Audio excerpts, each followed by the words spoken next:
creo. Sí, ya está. Uh, ¿Qué tal, Dylan? Muy buenas tardes. Queríamos primero agradecerle por aceptar la entrevista y también gracias porque se tomó un poco de su tiempo para esto. Queremos saber si es que no hay problema en continuar, si es que lo grabamos todo esto que sea para fines académicos y sobre todo para cuestión de estudio, si es que acepta ser grabado la llamada. Adelante, claro que sí, con todo gusto, chicos. Listo, dele Mario. ¿Cómo está, Dylan? Bueno, el tema que nosotros escogimos, Ecuador, país de inclusión o integración. Primero, antes de todo, quisiéramos saber si nos puede brindar un poco más de su información. ¿Cuántos años tiene? Quizás estudia, trabaja. Ok, bueno, yo estoy a punto de cumplir 34 años.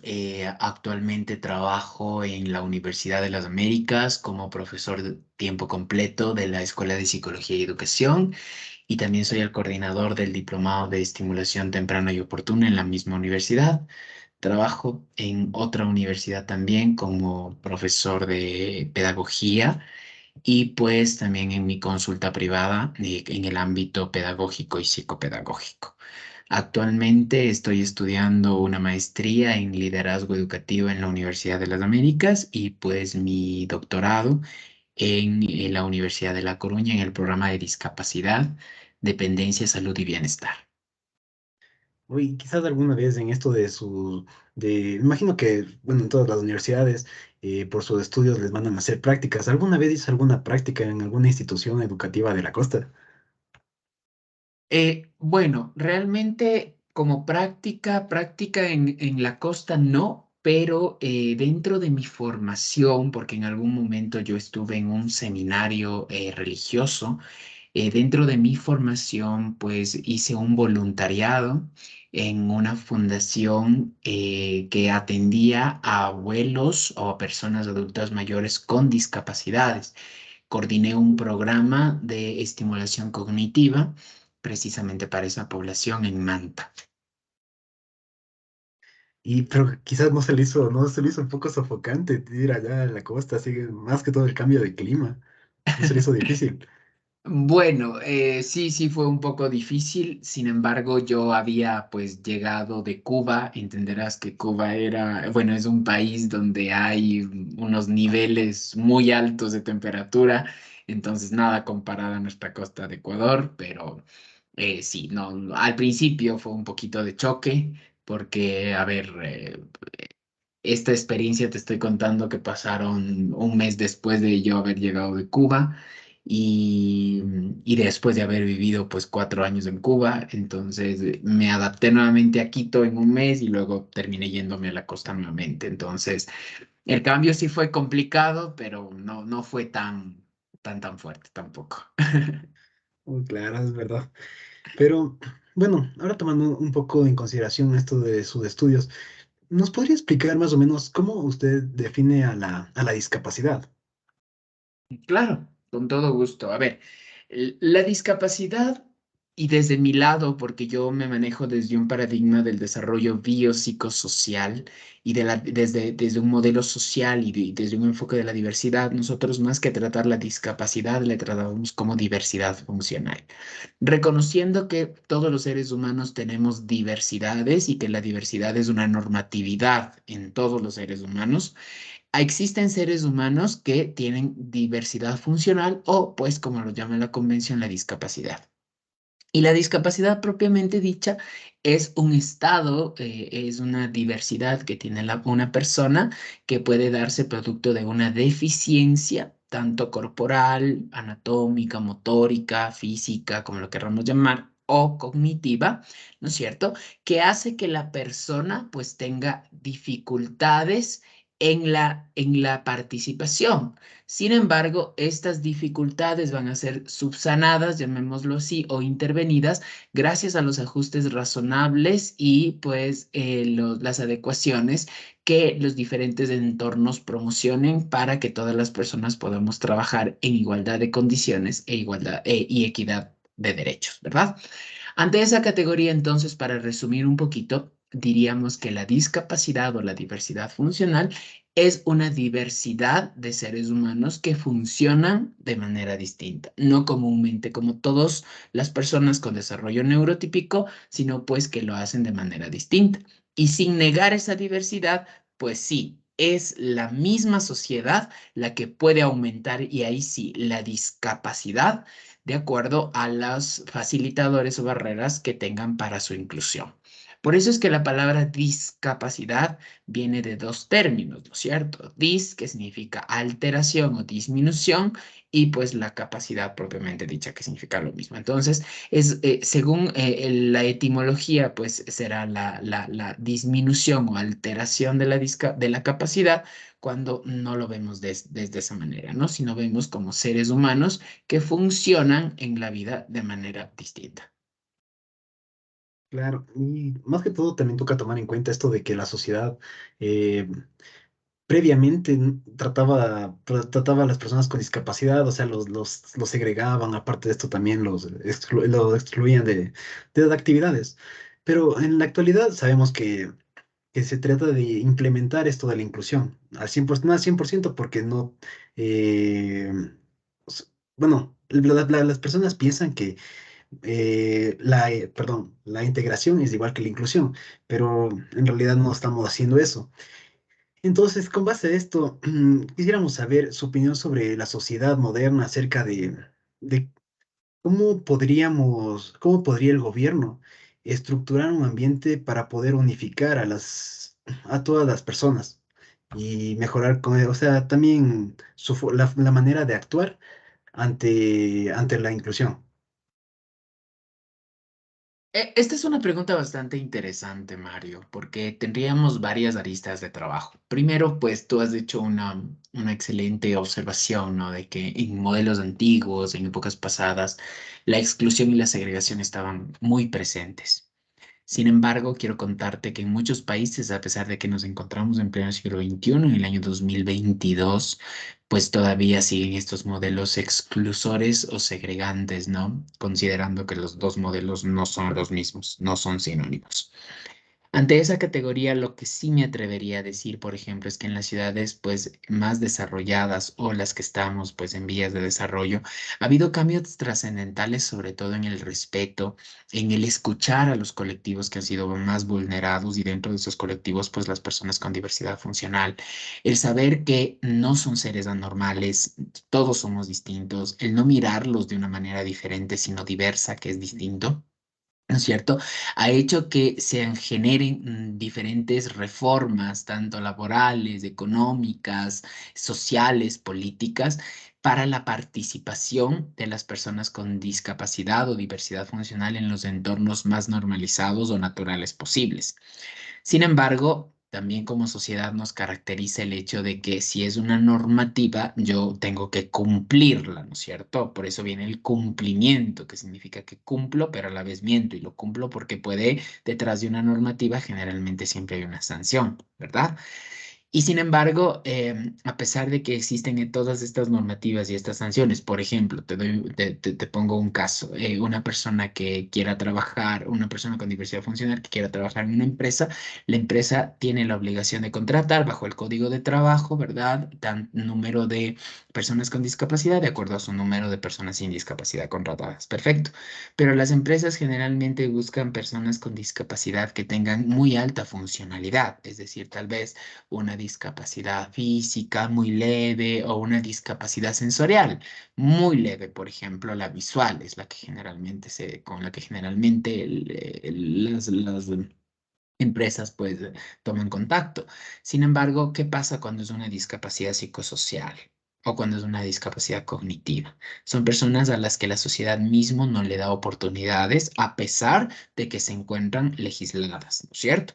Entonces, ¿qué incluye todo esto? Que las reformas políticas sean creadas primero por personas que conozcan del kit de la cuestión, porque no es solo de opinar sobre las discapacidades, porque por eso en el año 2006 se creó la Convención de los Derechos de las Personas con Discapacidad que nos decía nada sobre nosotros sin nosotros, es decir, basta de estar opinando sobre las necesidades que ustedes consideran que nosotros tenemos, ¿verdad? Sino más bien, pues háganos parte que nosotros, las personas con discapacidad, sabemos lo que necesitamos. Entonces, que esas reformas en cualquier índole, políticas, educativas, sociales, económicas, las que sean, tengan implícita la participación de las personas con discapacidad. Primer elemento. ¿Por qué? Porque no podemos asumir que nosotros, porque tal vez somos teóricos o somos académicos o somos juristas o sepamos de temas legales, no por ello significa que vamos a percibir las realidades y las necesidades humanas de las personas y mucho más cuando tienen una discapacidad, ¿verdad? Entonces yo creo que es importante hablar desde la coherencia no solo del discurso, sino del episteme. Cuando hablamos de coherencia de discurso, episteme y teoría, significa que lo que dice la teoría yo trato de anclarlo a mi contexto social. ¿Por qué? Porque si yo voy a copiar una ley, por ejemplo, de un país vecino, tal vez ese país vecino no tiene mi misma realidad social, no tiene mi mismo desarrollo ecológico sistémico, ¿no es cierto? Y eso hace que precisamente esa ley tal vez no sea la más oportuna para acá. Con todo ello, también es importante que las personas empecemos a sensibilizarnos. Em, por ejemplo, cuando nosotros vamos a hablar de inclusión educativa en una escuela, los profesores son los que menos creen en la inclusión educativa. ¿Por qué? Es como que un psicólogo no creyese en la salud mental, ¿verdad?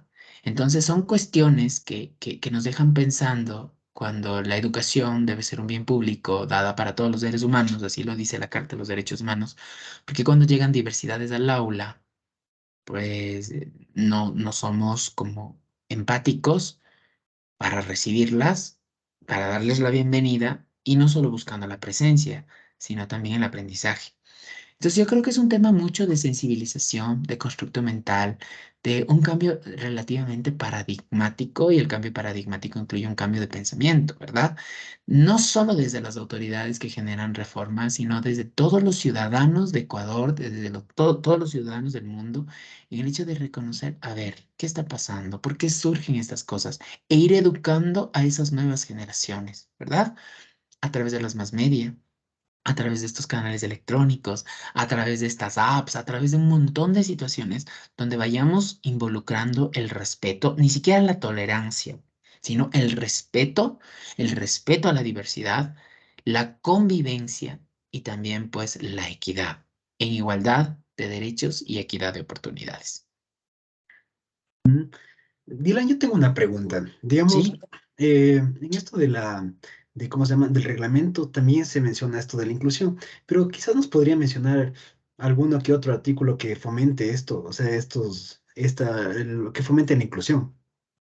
Ya, en el ámbito educativo, por Sí, en ejemplo, el ámbito nosotros, educativo. sí, nosotros, por ejemplo, a ver, el sistema educativo ecuatoriano está dividido en dos grandes líneas, llamémoslo así, ¿ya?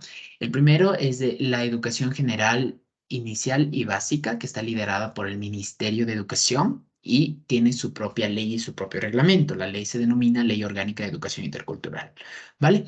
Y la educación superior, que no está a cargo del Ministerio de Educación, sino que está a cargo, pues, de la Secretaría de Educación Superior y con otras alianzas, con otras entidades como el CES, por ejemplo, el Consejo de Aseguramiento de la Educación Superior o el Consejo de Educación Superior, la Acreditadora de Educación Superior. Entonces, todas estas entidades, así como todas las universidades del Ecuador, tienen una ley y un reglamento. Esta ley se llama LOES, que es la Ley Orgánica de Educación Superior. Tanto en la ley, en la LOEI, que es para básica, o la LOES, que es para educación superior, pues tenemos varios artículos, ¿no es cierto?, que nos evidencian la necesidad de la inclusión educativa pues, de las personas con diversidades y mucho más, pues, las personas con discapacidades. Lamentablemente, todavía en la ley se les llama necesidades educativas especiales, cuando ese ya es un término caduco que no deberíamos seguir utilizando. Pero bueno, entonces, por ejemplo, dentro de la LOEI tenemos el artículo 270, tenemos el artículo, un artículo específico, más bien un capítulo específico, que es el capítulo de las necesidades educativas especiales, cómo nosotros podemos hacer las adaptaciones curriculares, qué tipos de adaptaciones curriculares, por ejemplo, el grado 1, grado 2, grado 3, que son de acceso, significativas o no significativas.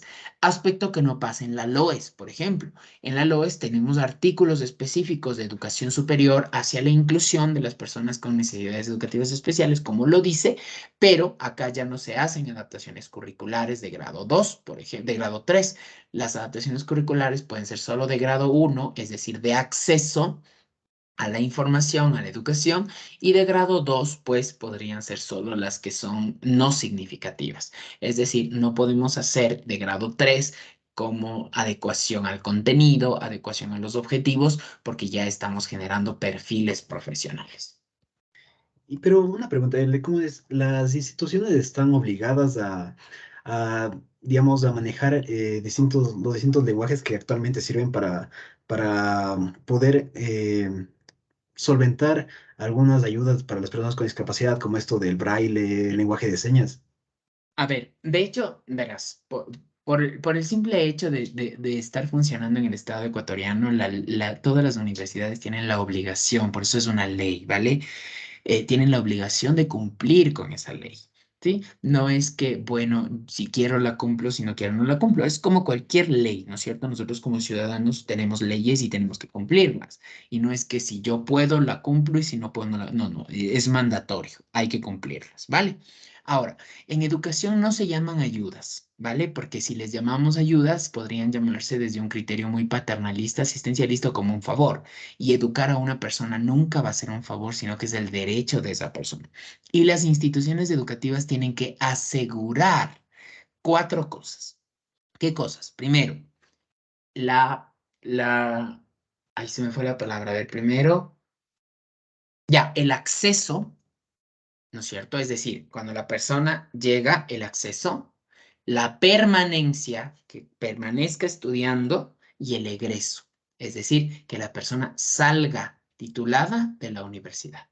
¿De acuerdo? Pero para llegar a todo eso, hay que hacer un trabajo transdisciplinario colaborativo entre familias, entre autoridades, entre docentes, entre estudiantes, entre pares, para pues precisamente apoyar y generar todos los ajustes razonables pertinentes para esta persona. ¿Ok? Entonces, ahora, que las universidades estén capacitadas o no, eso es otra cosa, ¿verdad? Y eso debería preocuparse cada una de las universidades en la formación de sus docentes y de sus académicos en el ámbito de la inclusión educativa. Tú sabes que la historia de la pedagogía ha trascendido muchísimo. Y eso significa que ya no podemos seguir dando clases desde un modelo tradicionalista bancario. Y la inclusión educativa denuncia completamente. Es más, no se puede hacer inclusión educativa si es que se sigue creando este modelo tradicionalista bancario en donde el docente es el centro de todo el proceso. Claro, y constantemente también se escucha que, bueno, en las instituciones educativas, bueno, las propuestas de ellas hacen que va a existir una igualdad y equidad de derechos y oportunidades para todos sus estudiantes. Obviamente sabemos que eso no es así, pero ¿qué herramientas utilizaría para ampliar el desarrollo cognitivo o la adquisición del aprendizaje de todos los estudiantes, tomando en cuenta que no solo existe la discapacidad cognitiva y también existen otras discapacidades?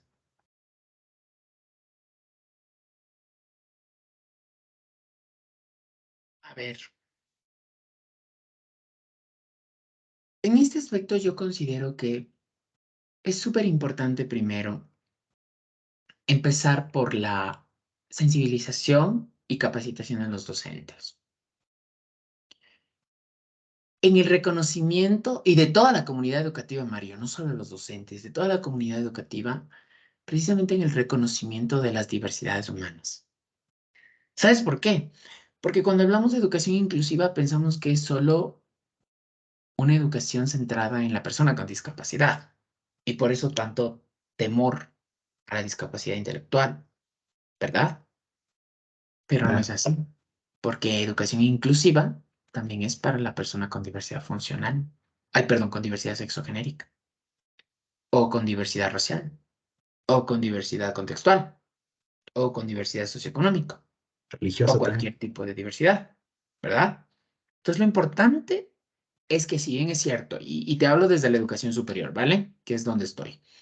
Los profesores de educación superior somos especialistas en la rama que enseñamos, pero muchos, y me atrevo a decir la gran mayoría, no son especialistas en educación. Entonces, por ahí hay que empezar, capacitando, sensibilizando, psicoeducando a los profes para que ellos conozcan temáticas de diversidad, cómo generar estrategias pedagógicas, estrategias didácticas para la inclusión de todos los estudiantes y no solo centrados en la discapacidad. ¿Vale? Y desde ese punto, pues ir creando este movimiento colaborativo con una filosofía educativa desde la misma institución que valore las diversidades humanas, que respete las diversidades humanas, que dé la bienvenida a las diversidades humanas y que capacite a todo su personal, directivo, académico, docente, para que todos manejemos una misma filosofía y una misma manera de hacer las cosas.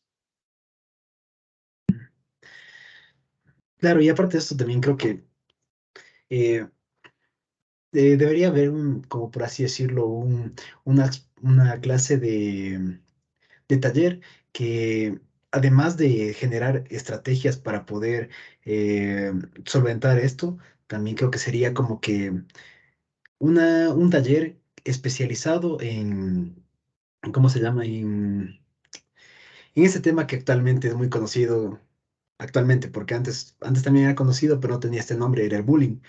Creo que es un factor que Ah, acecha constantemente y creo que,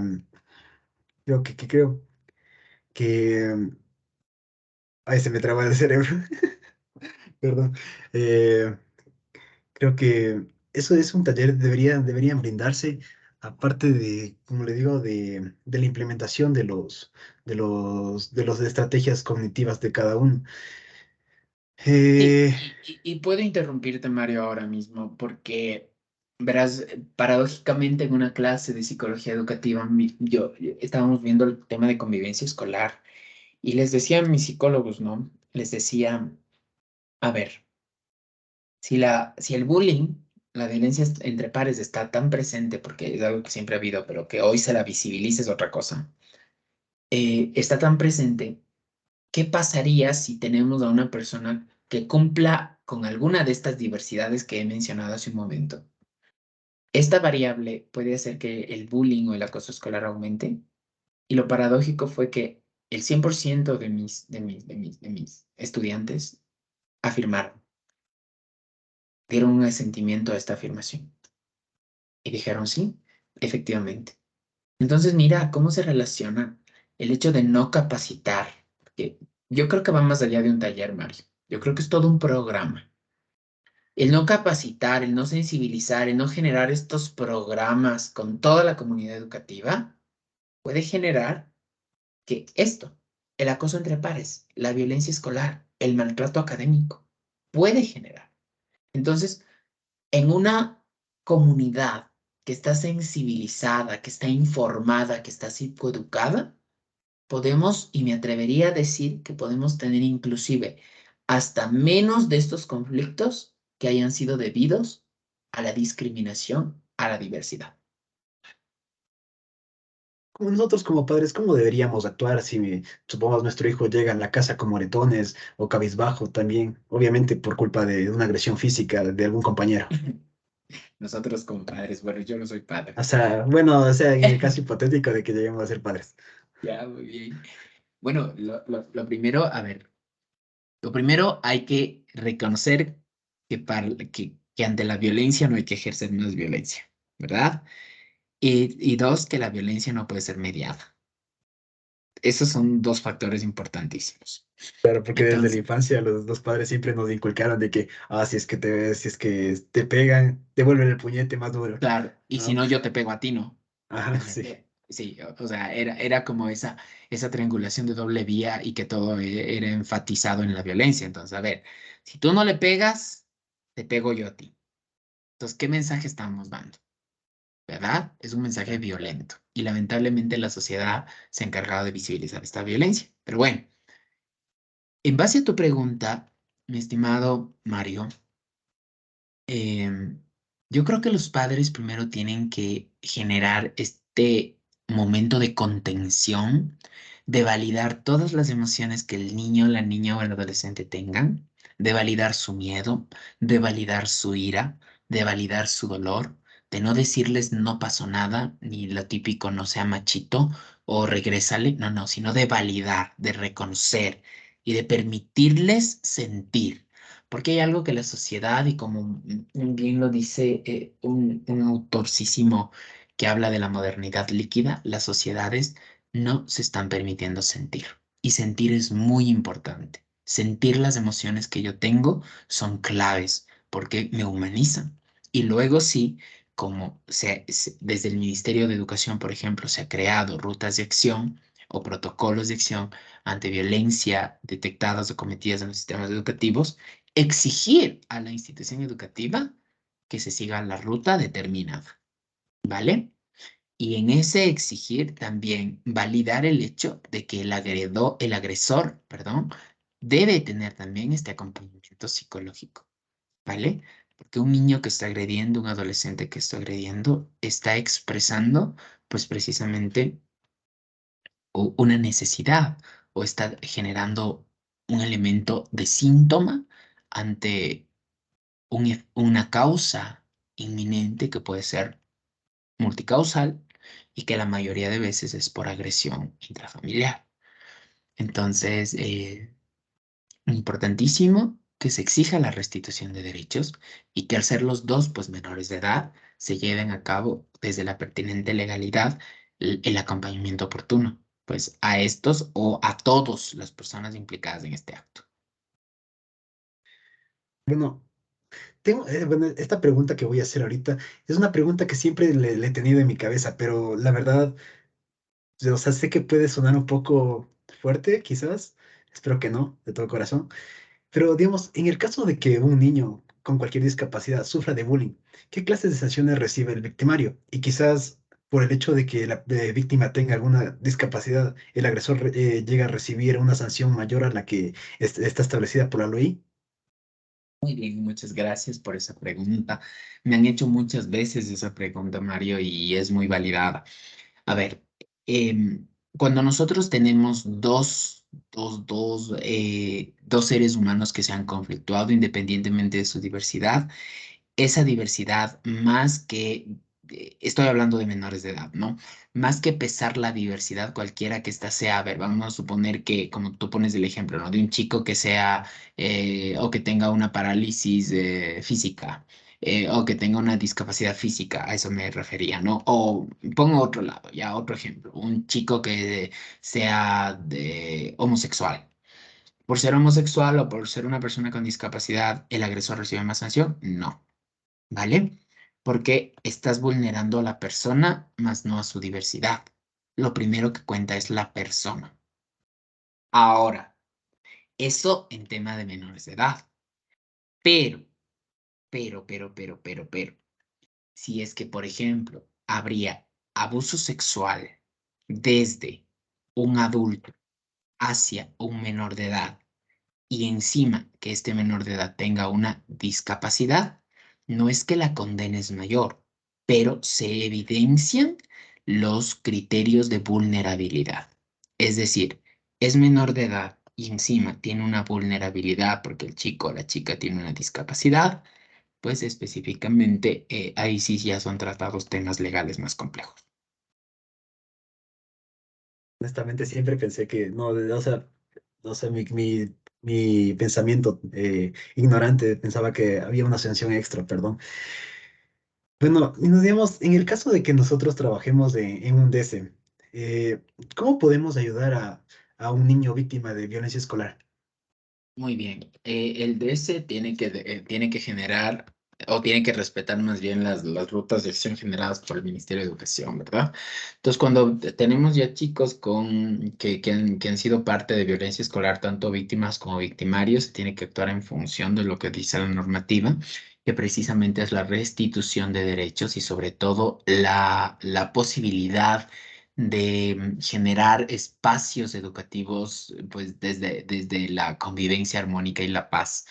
Esto significa que ninguna de las personas podrá ser, porque son menores de edad, podrá ser vulnerada a los derechos, pero sí se requiere pues un mayor acompañamiento psicoemocional, psicológico, y en caso de que tanto la víctima como el victimario lo necesiten, pues se debe referir, ¿no es cierto? Esta referencia es muy importante porque en la institución educativa, al ser una institución educativa y no terapéutica, no se puede generar terapias de ningún tipo. Sí se puede dar acompañamiento, intervención en crisis, psicoeducación, pero llega hasta ahí. En caso de que la vulneración haya sido alta y requiera, pues, tanto el agresor como el agredido, acompañamiento más psicoterapéutico, pues eso se debe remitir a la red de apoyo que las instituciones educativas tienen. En caso de que haya sido, pues, o de que sea una institución educativa privada, pues irá directamente a la red de apoyo que haya generado la educación, la institución, perdón, con la aceptación obviamente de los cuidadores primarios o de los padres de familia. Pero si en cambio tenemos que este caso sucedió en una institución educativa pública, debe remitirse directamente al Distrito de Educación y a la UDAI, que es la Unidad de Apoyo a la Inclusión, y ellos determinarán pues cuál será la vía de atención psicoterapéutica, que puede ser directamente en un centro de salud o en un determinado espacio público también. Digamos, en esto de las violencias escolares, generalmente, bueno, la mayoría de casos que he leído, he escuchado, he vivido, las personas llegan a plantearse ideas suicidas. En el caso de ser del departamento del DS, ¿cómo podríamos intervenir para poder solventar este problema? Además, quisiera también saber si es que eh, nosotros podemos, o sea, nosotros necesitamos de ley tener un diálogo con los padres o cómo es el sistema que se maneja el DS. Ya, a ver, primero reconocer que el DES está trabajando con menores de edad, ¿no es cierto? Y cuando, según el Código de la Niñez y de la Adolescencia, nos dice que nosotros no podemos tomar ninguna declaración sin previa autorización de los representantes legales, ¿verdad? Entonces, ante esa categoría, si tú ya tienes, por ejemplo, de repente te dicen, mira, hay un muchacho que está sufriendo bullying y en este momento, ahorita, quiere, puede hacer o tiene una conducta suicida, tú no puedes irte donde el papá, pedirle su autorización. No, tienes que hacer intervención en crisis inmediatamente. ¿De acuerdo? Mientras otra persona o la autoridad institucional se comunica directamente con los padres y los padres tienen que acudir a la institución en ese momento. Pero si la conducta no es inminente, o sea, no es en el momento determinado y por ahí te llega a ti como profesional de ese que probablemente están mirando signos de conducta suicida o autolíticas, como se llaman en el estudiante, pues tú tienes que generar un sistema de alarma, llamémoslo así, ¿vale?